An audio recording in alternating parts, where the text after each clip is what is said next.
Doc, listen, I know you told me a million times not to come back to you with this. I'm not supposed to do this. I lost my psychiatrist. She moved to Burma and changed her name. The other dude they sent me drove his car off a bridge. Doc, I need somebody to talk to, please. Well, I'm sure you do, Greg, but, this is not my field. I don't do psychiatry. You're gonna have to do something else. I know, I get that, Doc, but you could at least hear me out. Just hear me out. So, we started a podcast. Some people are watching it, and that's great. A lot of people don't even know it exists. I think it started back when I was maybe 3 or 4. Back, we grew up in the mountains near Alto, in that part of the county, and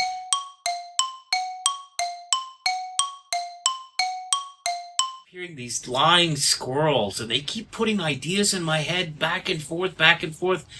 I don't know what to do with myself. It's been a hard couple years, and I'm just at my wit's end, Doc. I don't know. What do you think? Greg, I don't know what to tell you, but you're clearly just absolutely crazy. Crazy. Doc, if you don't mind, I'd like to get a second opinion on that. Well, actually, you're pretty ugly, too.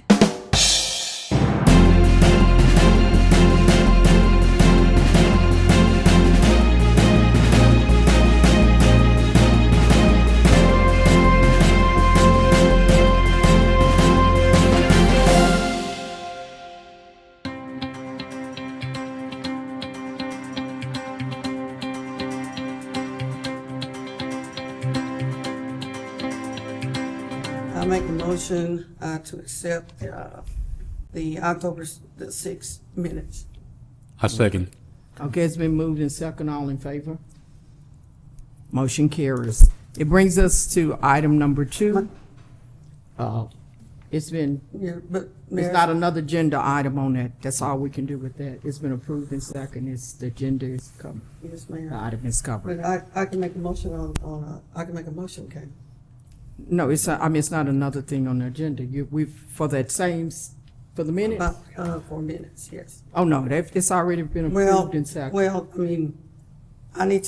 there's some things Okay. on the minutes. But, excuse me, we've had the motion has passed, and we're on to the next item. Okay, so is there any corrections that need to be made It here? has been approved, and the motion is now addressed. We're on to the next item. How do we make corrections to the minutes? There are no correction being made. They should have been made when it was Before I made the over. motion. Before Before I made the motion. it was a minute that you could have discussed it, but that was it. Okay, but you And didn't ask for discussion. You approved You approved the minutes. But she's Okay. facilitator. So we're through with that one. Good morning, ladies and gentlemen. Welcome back to this week's edition of Houston County News. My name is Greg Ritchie from the Messenger newspaper. Boy, oh boy, we got a good show for you today. We're going to be talking with Miss Amber Stelly from Consolidated Water about a ruling recently in the groundwater situation. These guys trying to take billions and billions of gallons of our local groundwater, what that's going to mean for Houston County. Also coming up, we'll be talking with Lady Bulldog Volleyball Senior about how her senior year is going. We're going to take a ride to the fire department and see exactly how volunteers do their thing. It's Breast Cancer Awareness Month, and so much more coming up on the show. First, though, Kendall Hickson, Yes. who was recently announced as a Houston County Fair Ambassador. Yes, I'm so excited. Congratulations. Thank This you. is second year you've been doing Yes, sir. Now, I know other than our podcast, and obviously that, I heard you have 7 other jobs. Is that true? No. I see you everywhere. We came in and we did a podcast, and then I go to enjoy the peanut parade, and lo and behold, there's Kendall Hickson just dancing on by on some float. I flipped to the wife and said, okay. You teach music. Yes. You work at a local gelato shop. Oh, I I do. won't say which one. Are there any other jobs? Or no, you babysit, you house sit, you dog sit. Yes. You're president of the Over 70 Bowlers Club at the bowling I'm lanes. not sure about that one. Before we get started with the news, I don't know if you heard this, but last week, I think it was Friday or Saturday, somebody ran into the scooters. Oh my gosh. Yeah, at Crockett here, right on the loop. And we got some video from some buddies of the show here, some friends of ours from Crockett Insider, if you haven't seen it on Facebook. But Kendall, take a look at this. Basically, somebody was, I think, dropping somebody off, and hit the accelerator instead of the brake. Oh. And knowing you've only been driving for a week or so, look, I was concerned. I was going to call you and go, Kendall, are you okay? Oh my gosh. Don't even. Did you smash any coffees? Yeah, that's a jinx. Looks like everybody's okay. DUI wasn't a factor, according to the police sources I have. But still, that's, one coffee shop closed down, the other's getting run over. I mean, it's just not a good time to Don't get your coffee. to be in coffee business. Greg? Yes. I saw. 7. Sorry. Okay. Taking care of our neighbors is just a part of life in Houston County. But these days, finding volunteers for our local fire department is harder than ever. Greg, I saw you spent time at the local fire department. We're pretty much full up on our paid staff, but we're always looking for volunteers to, come in and volunteer. And it don't matter whether they have training or not, we're willing to train. And also we got grant money to send them all to get training. Then if there's something they might looking forward to do as a living, we also got grants out there that'll pay for the fire academy also. So you don't have to have no experience to show up here. We'll in-house train you, and then if that's something you look forward to as getting a full-time job here, potentially if we get more opens or somewhere else, we can get you certified so you can get a full-time job somewhere. Normally, like the volunteer process, you come out and fill like an application like you do any other normal job. And normally what we do is we got drills the first Mondays and third Mondays of every month. And what we do, it starts at 6. And normally we bring them in and we'll do our little drill and kind of show the people what we're doing. I had people walk in and go, I didn't realize y'all done all this, I'm out. Because, it's not for everybody, but definitely if you want to give it a try, we'll give you the opportunity. Volunteerism, as me and you talked in the past, it's pretty much, we're beating a dead horse, but it's not just us, it's everybody. So say you don't live in Crockett. You live in Grapeland, you live in Latexo, you live in Lovelady. They're also looking for volunteers also. So it's not just me, the whole community. And this whole community, for as Houston County, we rely heavily on the volunteers to take care of the fire and stuff like that. I'll just give you an example. So the pager goes off right now for a structure fire. We'll get our tones through our pagers, and we got a station alerting system that also, if they're outside doing something, they'll hear it. Normally my paid guys, they're getting dressed and they're getting in the truck and they're heading to the call. Where we depend on the volunteer is coming in after that first truck, the paid guy leave. That second truck is just as valuable as that first truck, because that second truck is what hooks up to the fire hydrants and bring the supply line to the truck that's pumping the house fire. We got 1,000 gallons in our first out truck, and those trucks are capable of pumping 1,250, 1,500. There's one that's 1,250 GPM a minute. So if we're full capacity, That goes quick. that water's going in less than a minute. So that, like I said, that second truck is just as important as that first truck. And also when we fight fire, there's a common practice and rule that if 2 firefighters goes in to do searches for people and stuff, there's got to be a RIT team outside, which consists of 2 firefighters fully packed out with a rescue SCBA bottle. That way we can go rescue the firefighter, or if the team that's in there need help and can't get the person out of the house, we can go in with that RIT pack and actually put the mask on them and give them breathing air to get out. But all this is happening in minutes. Sure. And time in our side of the business, minute counts, because you can go for, just give you an example, to say a mobile home, those can fully burn up in 12 minutes if there's no intervention. So Boy, that's not much of a window. no, sir. And with the city of Crockett, we also offer, it's not just strictly volunteer. You're also, if you stay 10 years and keep up, there's a minimum, you got to have 40% of the drills that we do and 25% of the calls every year. And if you make you get put into retirement. So say you put in 10 years, later when you get old enough to collect it, it might only be a couple $100, but I mean, that's 25% and 40% is not bad. no, it's 40% of drills, and there's 2 a month, and 25% of our calls.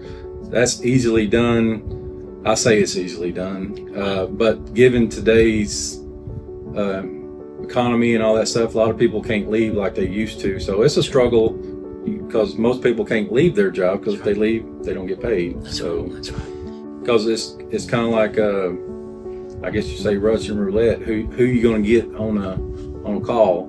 This call I might get one person that's available, or some calls where I think I don't have nobody, I have 6 or 7 show up. It's just a roll of the dice, I guess. You're helping out your community because in a major incident, the local's going to take care of the locals first before you get any kind of outside assistance. So it gives them a self of pride that, hey, we're taking care of our own people here in Crockett or Houston County. You know, to me, that was always, it's not about kudos. It's just knowing you're helping your neighbors, because we got to help ourselves before we get any kind of outside state resources or federal resources. So the ones that can't volunteer, I heard a good saying one time was Houston County is always, you know, they can help financially, you know, with stuff, but time is a value. It's not that it's their fault. It's just there's not enough time to give to stuff.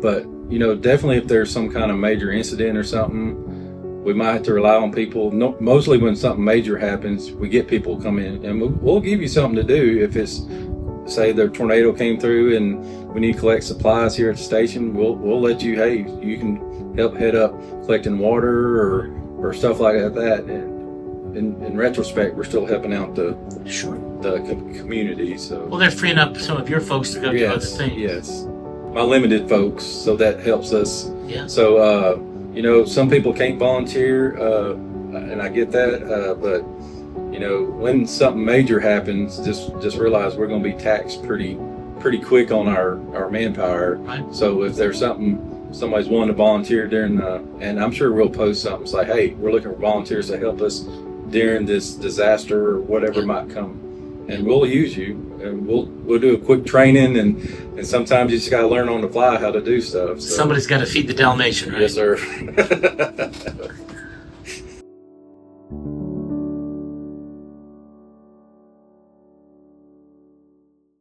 Every year, dozens of seniors in Houston County finish high school and go out into the world. Some go off to college, some begin their working careers. This week, we highlight senior Jasmine Diaz, Crockett Bulldogs senior. Tell me about your sort of school career, your life up to this point. Well, the last 4 years I've been here. I came to Crockett my freshman year of high school. It was pretty crazy new because it's a really big school. I've never been in a big school like this before. Where'd you come from? I was in Latexo before this, and then before that I was in Oklahoma. Smaller schools. Yeah. Okay. Pretty big change. I think was a great idea to move to somewhere because I love all the teachers. I learned a lot, and it's not too hard.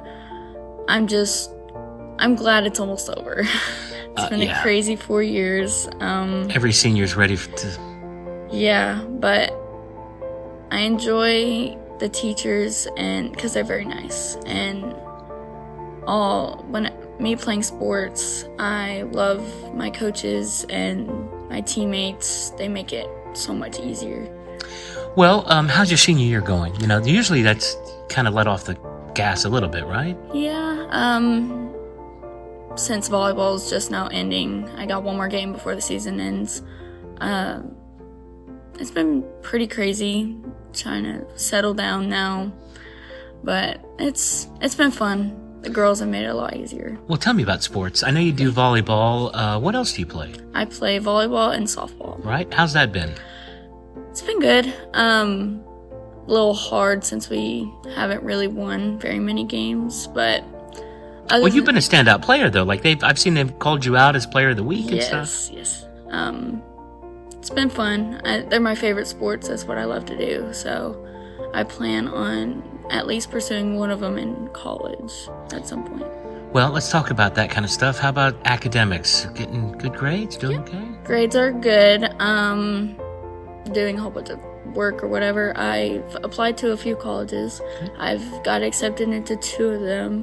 One around here, one a little bit further than home, but it's been pretty nice. It's always good to bring dirty laundry home on the weekends. Don't go too far.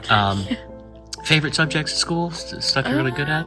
I mean, I like math on occasions, but English and history are not my subjects. Okay. But I mean, not much. Yeah, just school. Just here.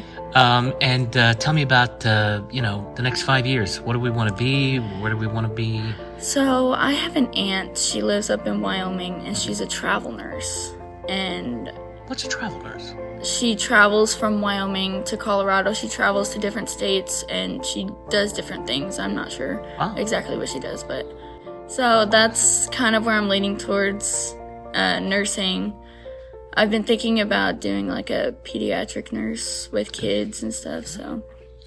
Now, there's going to be a lot of math in nursing probably, so get ready for that. Well, guys, welcome back to the show, and we're joined by Mr. Marco Hayes, local businessman here in Crockett, and you are always busy. Before we get to what I know we both want to talk about, you were in Bear Hall, and you've got other things going on. Mm-hmm. What is new with you this week? You've always got something. Well, we have Bear Hall. We just had the round table, Texas round table at Bear Hall. But Bear Hall's up for sale right at the moment. And we have some other real estate here in town, the Beasley building across the street from where we're sitting. I've been in both, they're gorgeous. Oh, they're great. The work, they're just amazing. The Beasley building, Bear Hall's beautiful. The Beasley building holds a little special place in my heart, but yeah, nice building. Staying busy with that. Now, we've talked privately before. I see you're wearing your pink ribbon. I know you've known some people. I've known some people. It's Breast Cancer Awareness Month. Yes. And it's something that, every year I write about this during this month, and I always find different people who've suffered with it. They all say the same thing. It's all about prevention. Yes. It's all about checking and getting in early, but it's terrifying. It's a terrifying thing to go through. I told you the other day when we spoke about a young teacher at Crockett, yes, who I just absolutely fell in love with, and was just so devastated really when she passed. I didn't know her, but I heard of her, and she was young. I think 32, maybe 33. I was going to say 31, but 31, so 32 right doesn't there. matter. Still young. Yeah. Still young. For all the ladies in our lives that we love, from mothers to sisters to daughters to wives and everything in between, body. Not everybody can go to, Tyler or Conroe or somewhere else. And the more checking and prevention we could do right here, right, the more hopefully women will go and do it. I wanted to, I guess, to back up a little bit. My closest friend, we met when I was 21. She passed away maybe about 6 years ago. We traveled the world. We had a bunch of fun. And she had a mammogram, but then she didn't do it again and kind of missed it. Right. And so it's one of those things for women to stay on top of it. And I get it. It's a pain. You got to make the appointment and sit on the waiting room. What's one day going to make? What's another day going to make? Oh, I'll do it next week. I'll do it next week. Right. Sure. And I get it. Oh, well, men put off checks all the time. We do it too. And so I thought, well, we're in a smaller community, and I know there's access to things in Crockett. There's some things, and then the neighboring bigger cities that have hospitals and stuff. But I thought, well, I'll do some research and see if we can't get somebody to come to us to make it available for maybe women who don't have insurance. Sure. Education's probably the best thing you can do. Right. So I presented it. I'm part of the Downtown Crockett Association and some other things, but I brought it up and there was an interest in it, and so I was getting the Rose mobile mammogram unit is coming, and so they're going to be at the Civic Center November 24th. Okay. It's a Monday. Okay. Thanksgiving week, probably. Thanksgiving week, and one of the reasons for that was there was going to be a lot of part of the group of Downtown Crockett Association. There's some educators in there, so that week they're off. Great. And they thought that might be a good time because there'll be a lot of people out of school and with their kids, or maybe have more opportunity to make an appointment and get in. And so that's an important point, by the way, that you were saying is it's not exactly walk up. You need to register in advance, don't you? You need to register. There's flyers all over town. There's a QR code on this flyer that you can scan, and it'll feed you into the prompts and where you need to go and how to make an appointment. There's also a phone number at the bottom, which is 281-464-5136, and they we'll put that on the screen Spanish. As well. Good.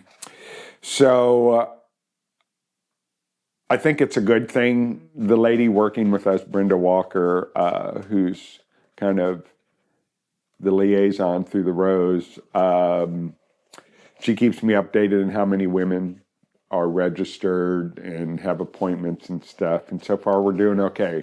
Well, thank you for doing that. Thank you for being a part of this community. And it really means a lot. Thank you so much. I appreciate you. Thank you, sir. Good morning. My name is Cade Hackler, and I am here with your Latexo Tigers Sports Review. This week, the Lady Tigers volleyball team took their 4th consecutive district title in a row. This is their 3rd undefeated title, making the Lady Tigers 26-0. The girls will have a warm-up game Monday night, October 27th in Grofton at 5 p.m. The first volleyball playoff game will be played Friday, October 31st at 5 o'clock p.m. against Timpson at Central Heights High School in Nacogdoches. The junior high Lady Tigers also winning big at their recent tournament, winning 1st and 2nd in 7th grade and 2nd in 8th grade. The Tiger cross country team showing its speed, with Jonathan Greer qualifying for the regionals. Out of 176 runners, he finished with a time of 19 minutes and 20 seconds and obtained 28th place. After the team results were finalized, because Jonathan ran as an individual, he placed 16th overall. He was 6 places from advancing to the state meet in Round Rock. Plenty of other Tigers put their own outstanding performances. With this week's Latexo Tigers Sports Review, my name is Cade Hackler, and thank you all for watching.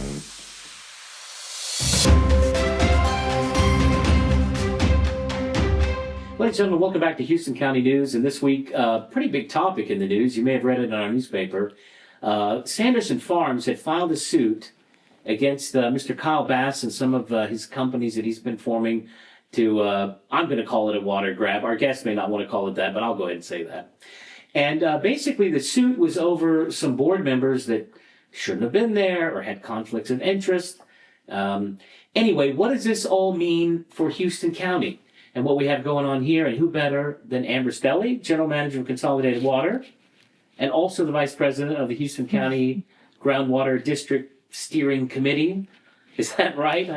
It's a mouthful, but I think you got it. Well, Ms. Stelly, thanks for coming on. I think the first thing, for most people in Houston County, through the great work that you've done, some of our representatives and county officials have done, the newspaper's been there as well. I think most people know exactly what we're talking about. But in case they don't, could you give us the Cliff's Notes version of how we got here? Sure. So I think you're probably wanting to start with the applications, right? So the Natchez and Trinity Valley GCD. Well, I have very little information before May 27th, but May 27th is when I was notified by Gene Stokes, Precinct 3. He called me and said, hey, I sent you a picture. Check your phone. We got a problem. And I looked at it, and it was the notice, of course. I think everybody's seen it by now. A notice in the paper about a very large application for groundwater withdrawal just in our area. That's when I think we realized, okay, now we got to figure out if there's a way to stop this thing. How bad is it? The first thing was like, how bad is it? None of us really know acre feet, even me being in the industry. We're used to gallons. So we started looking at, okay, here's 10,000 acre feet. It looks like it's about 50,000 acre feet. We started kind of coming up with numbers and kind of figuring out how concerned should we be with this application.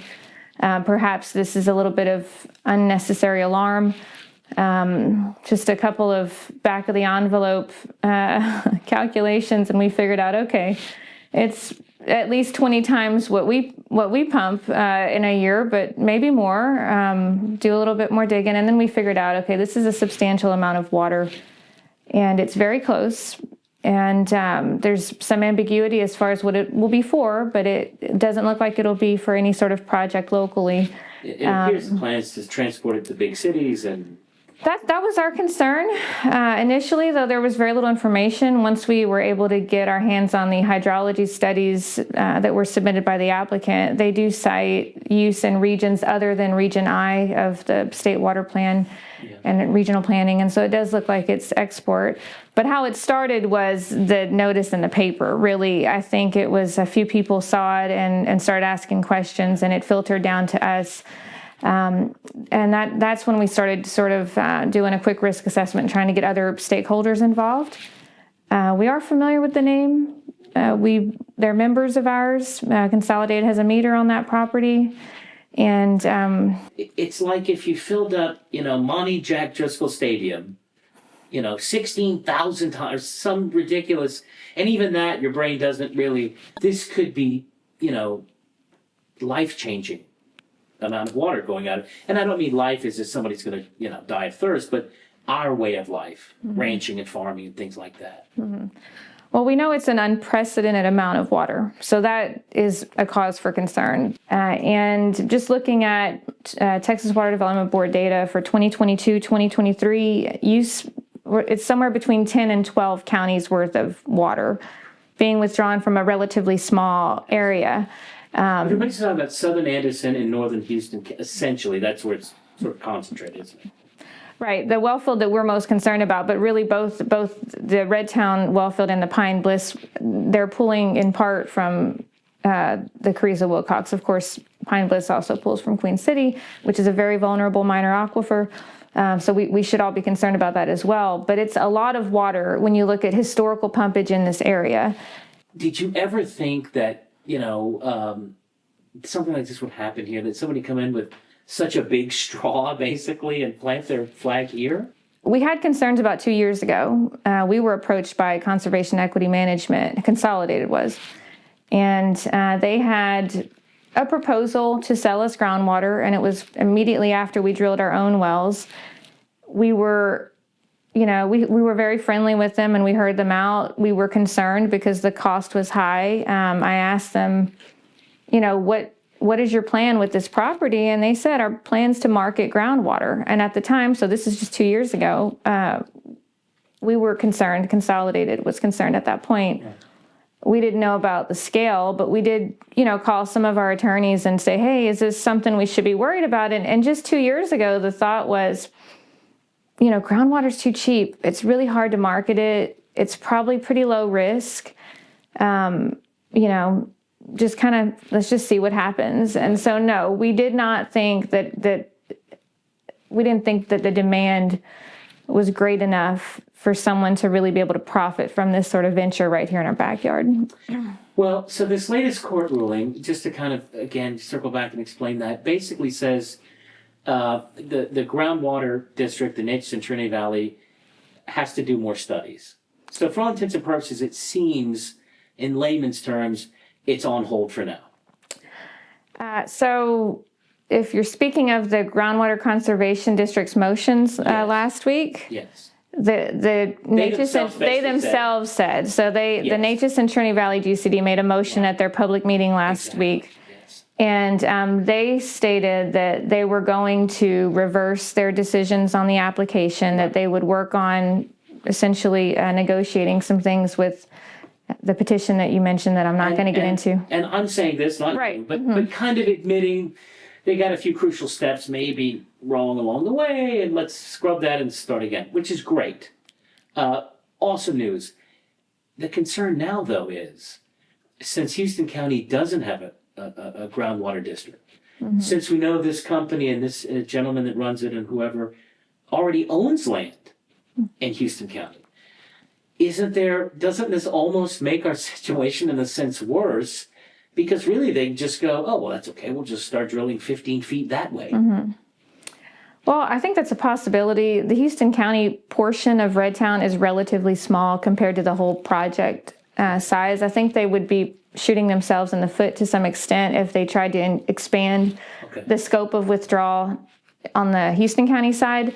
I think potentially also if there is going to be, this is going to be potentially a long fight either in the courts or at SOA, it's sort of a bad faith act to start drilling wells where you can while you're arguing for people to hear you out and grant you. It wouldn't surprise me. But there's also the other something that we don't know, which is how many wells do they need to make the project viable for investors? And it's very likely that the scope that they're requesting is what will make the project viable and nothing less. So if you're taking an optimist approach, that's how you could look at that. Right. I think you're right. I think they base the numbers of gallons that they'll need to take on profitability, rather than capacity of the groundwater. I truly believe that. So now that this has happened, right? We've crossed the Rubicon with groundwater here. This won't be the last time this happens. It may be a different company, it may be a different area, but obviously somebody has decided this water is valuable, and I can make billions of dollars moving it around. So the next question is, how do we safeguard this in the future? I know a groundwater district for Houston County came up a few years ago, and people were concerned. There's going to be a guy with a pencil pusher, bean counter every time I try to dig a well. But I think most people have understood now that we have to have some protection. Sure. I mean, I'm one of the harshest critics of groundwater conservation districts. I've told the House Natural Resources Committee as much, that I think they're really incapable of effectively managing groundwater just because the hydrology does not adhere to these geopolitical boundaries. So it's silly in a way, but at the same time it's really foolish to do nothing. And so I think we're going to need some sort of state level modification, obviously, to prevent the really grotesque exportation type projects. Right. We need to revisit that. But as far as Houston County is concerned, I can tell you our 5-member steering committee has really exhausted all options. And we've looked at do we, don't we? And if we do, which path makes most sense? And if we want to avoid the things that everyone's scared of, which is a meter on every well and what you mentioned, then we're going to have to feel better about something like everybody paying a small tax to have a locally controlled Houston County only sort of GCD, where we have a little bit more say in what happens, at least within this area, which is a very prolific part of the aquifer. I think we're doing our neighbors a favor if we tighten things up a bit. Is there anything at all, I pray, I suppose, but is there anything that residents around here can do to support you guys? Well, I think that's a great question. And I will say that I believe the count was just under 7,000. I think it was 6,998 protests that were submitted to the Natchez and Trinity Valley GCD. So for us, that alone is data that, okay, we need to do something. I think Houston County not doing something would be negligent, but how can we get involved beyond that? I would say come and reach out to us. Come to Consolidated board meetings. We talk about this every meeting. We have every meeting until we reach some, I think, resolution and we get to take a little bit of a break, we have this on our agenda so that we can talk about it. Any updates? I've put myself out there to meet with people and sort of explain things and help them understand and maybe, give me some feedback. But also reach out to your county commissioners if you're concerned, because oftentimes I'll call them and I'll ask, hey, what are you hearing? Like, what are people telling you? I think opening up that communication would be super helpful. And when you call me up and say, hey, I'm getting lots of questions from the public, I think I need to do my best to answer those questions. So I'd say keep reaching out to us if you're hearing. Well, and you always do, and I'll end with that. It's not always glamorous, doing tables of water, whatever. But the work y'all are doing behind the scenes, sometimes quietly, and shame on me for not giving you more publicity on it. I suppose it's vital. I don't want any more publicity, but the public does deserve more information. People don't know that you and some of our county commissioners are traveling to other parts of the state and going to these meetings and speaking up for those of us back here who can't do that, don't have the position or the knowledge or whatever. And so God bless you guys for keeping that fight up. And I know you didn't ask for any of this. But I hope people out there understand how lucky we are to have you and the other county officials doing it. And thanks for coming in today. Thank you. I really appreciate it. Sure.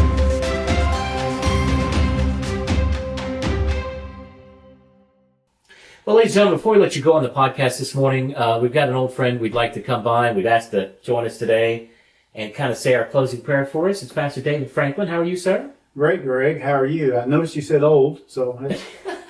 Well, old in the terms of that, I've known you for a few years now, but I guess, if long-time friends. Long-time friends. If it's in the terms of time we've known each other, but I guess a toddler friend. But Pastor Franklin and I wasted at least an hour before we turned the cameras on, as we always do, just talking about history and religion. And he's one of those men that I would love to be able to share your faith, and I strive to do so one day, but the strength of your faith gives me strength. I don't know if that made sense or not. It does, and I appreciate it. I take that as a high compliment. I mean that. And you've been a long time as a chaplain in the military and elsewhere, haven't you? Yes, Air Force, and currently with the Texas State Guard. And what are you doing recently? I know you're definitely a proud Irishman, son of Ireland. Travel as much as I can get away with. Yeah, I've seen that. I've seen you. Where did you go just recently? You went somewhere. I saw you put it online. Went to Northern Ireland back in September. I was so jealous of that. Scotland back in April. I'm so jealous of that. My folks came from Scotland. Spent a couple generations in Northern Ireland. Yeah, Anastasia, you're welcome to go with us anytime you get ready. Now, don't say that because I'm going to take you up on it. I don't say it lightly. Haggis is on me. I'll pass on the haggis, but... Nobody likes haggis. If you don't know... My wife tried it, and she did like it. Well, haggis with scrambled eggs. Kind of like chorizo and scrambled eggs. Pretty much.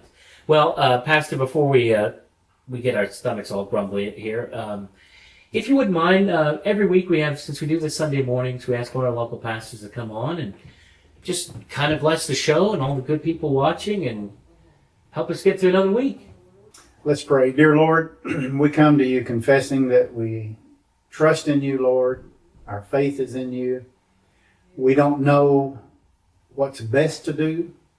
We don't know the future, but we know that you do, and we trust you to handle it. We ask your blessings upon our churches, our community. Lord, all who are listening to the podcast.